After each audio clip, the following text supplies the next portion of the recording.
Монгол улс Японы Косен системээр инженерүүдэд бэлтгэж эхэллээ. Косен гэдэг нь технологийн дээд сургууль гэсэн утгатай Япон үг бөгөөд энэхүү сургалтын онцлог нь дунд сургуулаа төгсөөд 15-16 настай хүүхдүүдийг эсвэлж дадлагд суурилсан сургалтын арга барилаар хичээлээ явуулж дээд боловсролын зэрэг олгодог систем юм байна.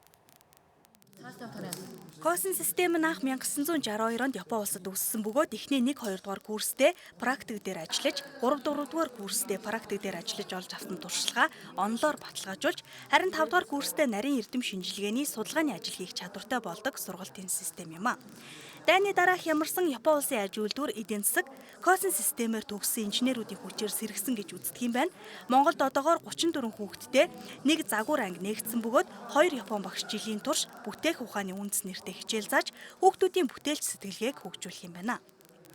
Бүх хүүхдүүдтэйгээ одоо тэгж ингээд тулж чадаа харилцаж тэгээд заадаг болохоор арай бас онцлогтой.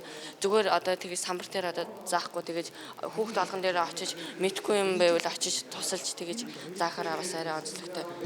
Косен системийн онцлог нь нэг ч хүүхдийг орхигдуулалгүй нуугдж байгаа авиасыг нээн гаргахад ирэхэд оршдог. Ингэснээр зохион бүтээгч инженерүүд төрөх боломжтой болгодог гэж Нишияма багш хэлсэн.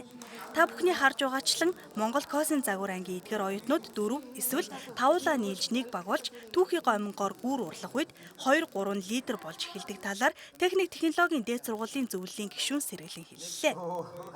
Эхлээд нөгөө нэг жишээ нь хөгжим төгөлдөр зарах чинь багаас нь одоо заадаг тийм ээ. Тийм ч одоо 15 та хүүхдэд заах, 18 та хүүхдэд заахаас илүү ялгаатай хүүхдүүд хурдан тэр одоо практик мэдж авдаг. Тэгээ өөрөө нөгөө нэг яг гараараа юм утцсан хүн чинь одоо туршилт хийцэн хүн чинь дараа нь онлайн заахад илүү одоо тэр юм одоо техникийн ялгаа боловсрол ойлгох боломжтой болж ирдэг. Энэ систем удахгүй Монгол Улсын их сургууль, шинжлэх ухааны технологийн их сургууль, их Монгол сургуульд хэрэгжих төлөвлөгөөтэй байгаа бөгөөд Японд ажилгүйдэл өндөр байгаа өнөө үед ч Косен системээр төгссөн нэг оюутан дунджаар 10-аас 20 ажлын байрны санал ирдэг юм байна. Тиймээс Япон улсын Sumitomo корпорац хэд хэдэн сургуулиуд хамтарч ажиллах санал тавьсан талаар Нишияма багш хэллээ. Боловсрол бол хурдан үрдэнг нь харахын тулд яарч болдог зүйл биш. Хүүхдүүд аливаа зүйлийг чин сэтгэлээсээ хичээнгүйлэн хийдэг бөгөөд төвчээргүй байдал нь энэ сэтгэлийг эвддэг. Хүүхдээ магтаж байх хэрэгтэй. Жишээлбэл би хүүхдийн сайн хийсэн зүйлийг магтахаар гэртээ авч явж аав ээжтэй харуулж магтуулахыг хүсдэг л дээ. Энэ магтаалуудаар улам бүр урамшиж илүү их хийхийг хүсэл зорилгоор дүүрэн болдог. Монгол Улсын засгийн газар Япон улсын засгийн газартай хамтран 2012 оны 10 дугаар сараас эхлэн судалгаа шинжилгээ хийж инженерийн дээд боловсролыг дэмжих нийт 75 сая долларын төсөл хэрэгжүүлэхээр олж байгаа бөгөөд нийт 1500 инженерийг сургаж бэлтгэхээр болоод байгаа юм байна. Одоо энэ инженерийн боловсролын дээд боловсролын төсөл бол Монгол улсад одоо Японы засгийн газрын зээл, бусад тусламжаар баригдах метро, бусад зам барилга гэдэг олон зүйлүүдтэй бас холбогдож одоо өшигтэй хөндийн сонгоцны буудалч гэдэг юм уу. Энэ бүтээн байгуулалтын ажлуудтайгаа энэ инженер бэлтгэх хөтөлбөрүүд хоорондоо уялдаж явж байгаа.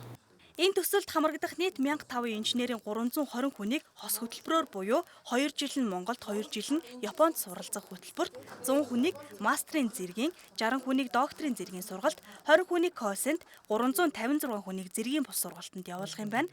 Зэргийн бус сургалт нь одоо багшилж байгаа багш нарыг хурдан хугацаанд чадахжуулах зорилготой юм байна.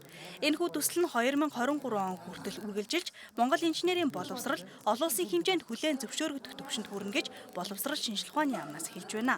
Энэхүү сонгон шалгаруулалтын талаарх мэдээллийг бид цаг тухайд нь та бүхэнд мэдээлж болно.